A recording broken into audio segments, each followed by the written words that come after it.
변호사 모집 광고를 냈죠. 아, 예, 그랬죠. 예. 그 뭐 변호사단 내부에서도 지금 뭐 손발이 안 맞나느니 아니면 뭐 이런저런 얘기가 나오고 있는데 뭐 특히 뭐 손범규 변호사가 뭐 접견을 신청했다는 것도 자기한테 알리지 않았다라고 되게 뭐 불쾌감을 표하는 말도 했다고 해요. 유영하 변호사가 접견 신청한 거를 손범규 변호사가 공동 변호인이잖아요. 예, 몰랐다. 자기가 손범규가. 몰랐다. 네.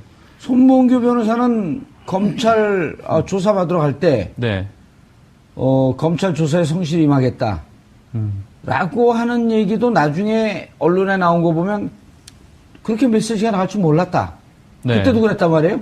근데 그 전에 삼성동에서 무슨 얘기가 나왔었냐면 내일 검찰 조사 앞두고 입장 발표가 있겠다 이랬단 말이에요. 네. 근데 입장 발표 없이 들어가면서 29자의 간단한 네. 검찰 조사에 충실히 임하겠다. 그럼 나중에 손범규 변호사가 뭐라 그런 거 아니에요, 그거 갖고? 뭐 그렇죠. 그때도 손발이 안 맞았던 건데. 네, 뭐 계속 손발이 안 받고 있는 것 같고, 근데 뭐 지금 박근혜 전 대통령은 어쨌거나 유영하 변호사를 굉장히 좀 신뢰를 하고 있는 듯이 뭐 접견도 계속 유영하 변호사가 하고, 그리고 또 유영하 변호사 최근에 뭐 자기 법률사무소에 뭐 3년 미만 변호사를 채용을 한다고 그렇게 공고를 냈다고 하네요. 그래서 뭐 이게 뭐 뭐랄까 하여튼 집사 변호사라는 말이 있다고 하는데 예. 뭐 이것도 이 사실이 알려지면서 좀 단어가 떠올랐던 단어인데, 그러니까 일종의 뭐 박근혜 전 대통령이 구치소에 있지 않습니까? 예. 그러니까 이분이 면회를 할 수가 있잖아요. 뭐 9시부터 6시까지 면회를 하면은 그 방에서 나올 수가 있는 건데, 그 뭐 그렇게 이제 면회를 하면서 그 숨 쉴 수 있는 공간을 주고 뭐 잔심부름을 하기 위한 그런 변호사를 채용하는 거 아니냐. 예. 뭐 이런 보도들이 나오고 그러더라고요. 이게 좀 유영하 변호사만 면회를 하고 있잖아요. 네, 그렇죠. 손범규 변호사도 지금 면회를 안 하고 있잖아요. 안 하는지 못 하는지. 그렇죠. 예. 근데 제가 취재하고 제가 들은 정보에 따르면 지금까지는 별로 고통스럽지 않다. 그리고 잘 지내고 있다. 이렇게 얘기가 나오고 있단 말이에요. 네. 그리고 교도소에서의 정식 호칭은 대통령님이라고 하기로 했다고 하고, 네. 그리고 박근혜 전담반에서 7명 내지 8명 여자 교도관을 배치했다고 하고, 네. 이건 언론에 안 나온 겁니다. 그거 나왔어요. 나왔어요? 아, 깜짝이야. 다 나왔어요? 네, 다 나온 얘기예요. 예.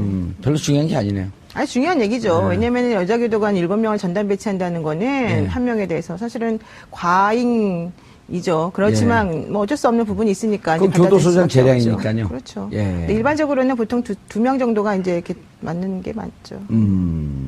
자, 그런데 유영하 변호사가 이거 왜 그랬을까요? 그 3년 미만 경력 소속 변호사 모집이요? 예. 그거는 제가 봤을 때는 급여를 조금 주려고 그런 것 같은데요.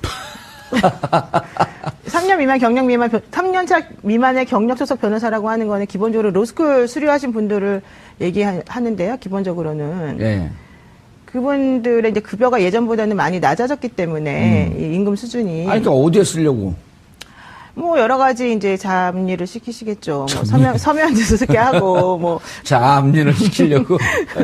접견도 가게 하고 뭐 근데 접견은 아마 본인이 그냥 독점적으로 대통령에 대해서는 할 것 같고 나머지 사무실 관련된 여러 가지 일을 시키려고 하는 거 아닐까 생각이 들어요. 뭐 만약에 필요하다면 서면 작업도 시키고 뭐도 시키고 하려고 하겠죠. 언론에 안 나온 얘기 하나 해드릴까요? 네. 사람들 못 보고 이렇게 커튼 치고 있대요. 누가요? 대통령님이? 예, 대통령 그 방에 방 주위에다가 못 보게 지나가다. 그렇죠. 차단막 같은 거 해놨죠. 그거 나오지 않았어요? 여자. 그것도 또 나왔어요? 네. 그게 이제 이렇게 돼 있어요. 여사동이 서울구치소에는 여사동이 2개가 있어요. 예. 1동하고 2동이 있는데 한 동에는 2층이고 한 동은 3층짜리예요. 예. 그리고 여자 수용자들을 접견할 수 있는 변호사 접견실이 3군데가 있어요. 예. 되게 좁아요. 그래서 이제 박 대통령은 그중에 이제 한쪽 구석에 이렇게 방을 마련해서 예전에 미군들이 사용하던 소파 협정에서 미군들 수용됐을 때. 그 방을 지금 이제 사용하고 있는 거잖아요. 그래서 앞에 이제 차단막대 만들어 놓고 또 뭐 교도관도 7명을 이렇게 2인 1조로 해서 번갈아 가면서 그분을 이제 다른 사람들과 접촉을 막기 위해서 이제 하고 있다는 얘기인데요. 예. 그러다 보니까는 사람들의 눈에 띄는 걸 싫어해서 앞에다 이렇게 다 막아놓고 아무도 이제 보지 못하게 하는 거고 특히 박근혜 전 대통령은 자기의 맨 얼굴을 사람들한테 보이는 걸 제일 싫어해요. 그럼 확인이 된 거예요? 네, 그렇죠. 그래서 자기 얼굴을 아무도 못 보는 거야. 유영하 변호사 이외에는. 그러니까 유영하 변호사는 어쩔 수 없이 이제 변호사로서 볼 수밖에 없으니까 그분은 이제 드리지만 나머지는 제가 보기에는 아마도 안 드릴 가능성이 크죠. 예. 이재원 평론가님, 네. 오늘 원래 저희가 이제 처음에도 얘기를 했는데 최순실 씨와 이제 이재용 부회장하고는 못 만납니다. 남사 여사가 나뉘어져 있으니까 접견가다가 만날 일은 없는데 최순실 씨하고는 많은 변호사들이 그랬거든요. 공범관계, 핵심적 공범관계이기 때문에 원래 같이 수용해서는 안 된다. 네. 근데 이제 최순실 씨가 결국 남부구치소로 갔습니다. 예. 이건 기본적인 원칙이거든요. 그렇죠. 예. 그런데 밖에 이경재 변호사나 유영하 변호사를 통해서 끊임없이 서로 소통하고 있지는 않을까요? 그거는 이미 오래전부터 예. 계속 그렇게 소통을 좀 해온 것 같아요.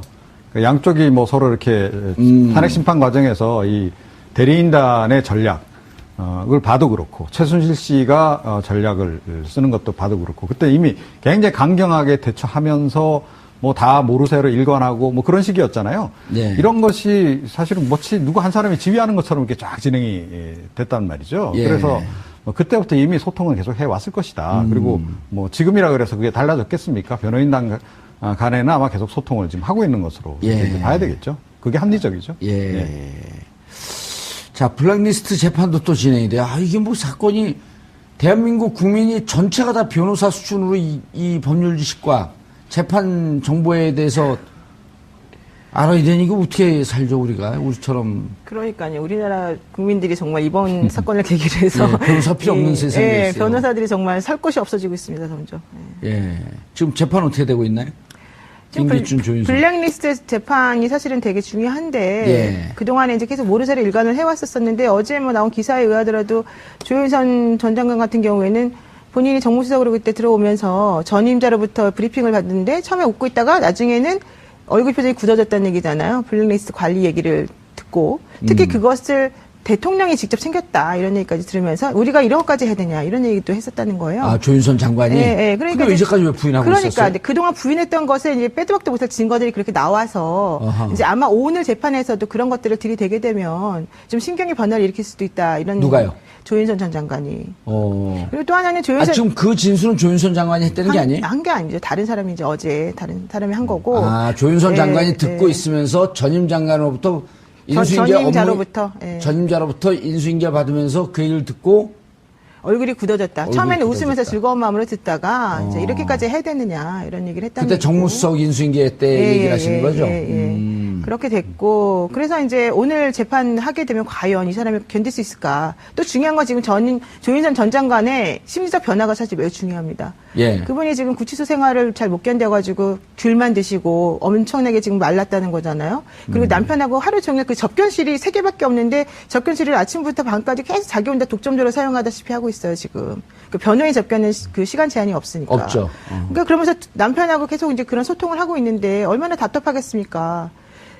그런 여러 가지 것들을 지금 보게 되면은 본인이 빠져나갈 방법이 점점 없다는 것을 이제 깨닫게 되는데 이런 결정적인 증거까지 법정에서 제출이 되게 되면 사실은 이제 결정을 해야죠. 본인 스스로도. 계속해서 일관되게 부인하는 식으로 갈 것이냐 아니면 정말로 김영재, 김상만 그런 병원 그 원장들처럼 그냥 죄송하다 그러고 읍소 작전으로 갈 것이냐.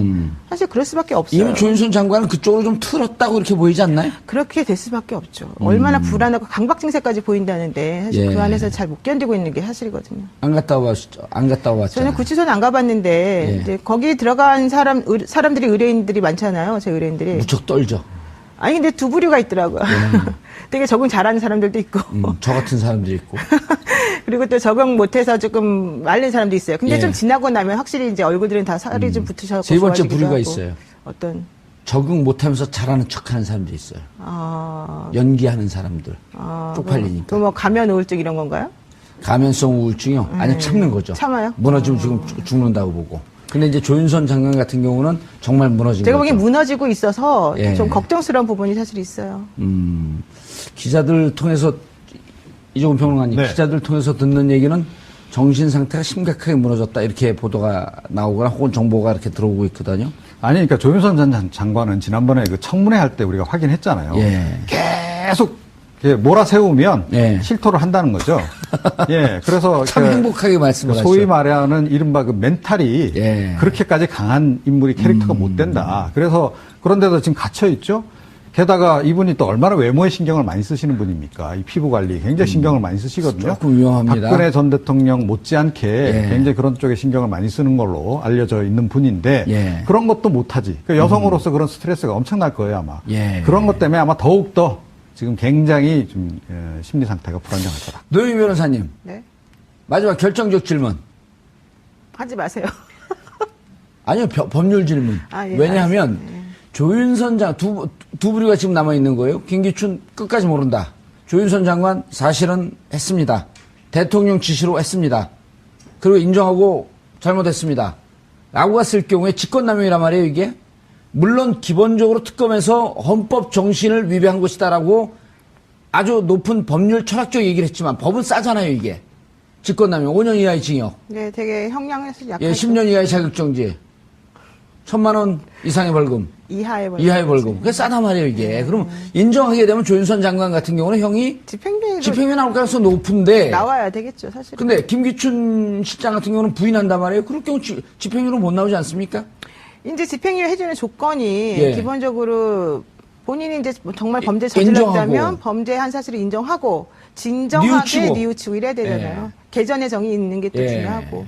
그런데 만약에 조윤선 전 장관 같은 경우에 죄송하다. 내가 나중에 알았는데 박근혜 전 대통령을 좀 보호해야 된다는 생각 때문에 그런 식으로 잘못된 말을 하게 되었다라는 식으로 지금 얘기가 나오게 되면 또 그럴 수 있죠. 근데 지금 국회에서의 그 증언 및 뭐 그 감청에 관한 법률인가 그거 예. 위반이잖아요. 지금 예. 그분들이 다 위증했다는 아직 혐의로. 고발했는지 안 했는지, 그것도 네, 고발했네요. 고발했잖아요. 고소를 네, 예, 그래서 그- 그게 1년에서 10년 사이에 그 징역형을 선고하게끔 되어 있는 범죄거든요. 예. 근데 사실 이제 그걸 따지면 같이 한 사람에 대해서 여러 가지 범죄 혐의가 들어가 있는 거기 때문에 반드시 5년 이하만 들어가는 건 아니니까 세질 수는 있어요. 예. 그렇지만 그럼에도 하지만- 불구하고 집행유예는 가능하죠. 아니요, 김기춘. 김기춘 전 인정을 안할 김기춘 전 실장 같은 경우에 또 끝까지 인정 안 할지는 사실 몰라요. 그분도 사실은 대통령이 시켰다라는 식의 말을 조금 했어요. 했죠. 예, 그래서 이분이 재판이 사실 지금 시작한 지가 오늘인가가 지금 첫 번째 날 아니겠습니까? 그러니까 앞으로 어떻게 전개될지는 모르고 또 그래, 그게 전제로 끝까지 부인했을 경우에. 끝까지 부인한다 그러면 사실 집행유예 해주기는 어려울 수도 있죠.